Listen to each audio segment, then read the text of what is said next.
प्रकृति मनुष्य को हमेशा सिखाती है कि इस दुनिया में कुछ भी चिरस्थायी नहीं। जो आज है वो कल नहीं रहेगा, जो कल रहेगा वो आगे नहीं रहेगा। वक्त के साथ सब कुछ बदलता रहता है। प्रकृति भी अपना स्वरूप बदलती रहती है। जैसे दिन बदलता है, दिन महीने में, महीने साल में और साल दशकों में और दशक युगों में बदल जाते हैं। वैसे ही प्रकृति भी हर वक्त अपना रूप बदलती रहती है।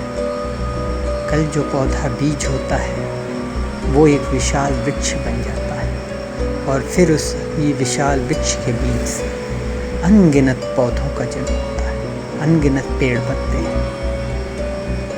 जो कुछ भी हमने इस धरती पर पाया है वो प्रकृति की वजह से पाया है। प्रकृति ने ही हमें सब कुछ दिया है। प्रकृति सिर्फ देना जानती है, लेना नहीं। और मनुष्य ने कभी प्रकृति को कुछ देना सीखा ही नहीं। उसने हमेशा प्रकृति का दोहन किया। प्रकृति हर वक्त, हर क्षण हमें कुछ न कुछ सिखाती है। वो बताती है कि आज इस भौतिकतावादी युग में मनुष्य जिस तरह से मेरा शोषण कर रहा है, मेरा दोहन कर रहा है, मेरे संसाधनों का दुरुपयोग कर रहा है, उससे मैं आहत हूँ, उससे मैं परेशान हूँ। मैं अपने स्वरूप को बिगड़ने नहीं दे सकती, क्योंकि मेरा स्वरूप यदि बिगड़ा तो मानव जाति का विनाश निश्चित है।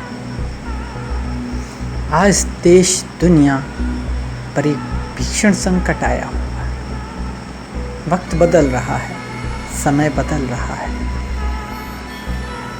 दुनिया बदल रही है। लेकिन अगर कुछ नहीं बदल रहा है तो वो है इंसान की सोच, इंसान की फितरत।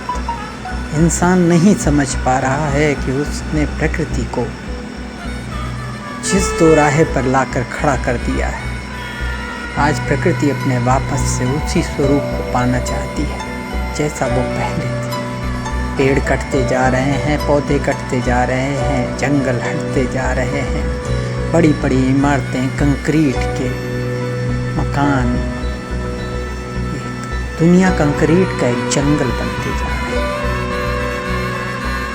ऐसा ना हो कि प्रकृति अपना तांडव रूप दिखाए और सब कुछ एक क्षण में ही समाप्त हो जाए। इसलिए मेरा ये विनम्र अनुरोध है, प्रकृति की महत्ता को समझिए, उसकी गुणवत्ता को समझिए, उसके विराट स्वरूप को पहचानिए कि वो किस तरह मानव जाति के कल्याण के लिए अपना सब कुछ दे देती है। बदले में चाहती है तो सिर्फ आपका सहयोग, आपका लगाव।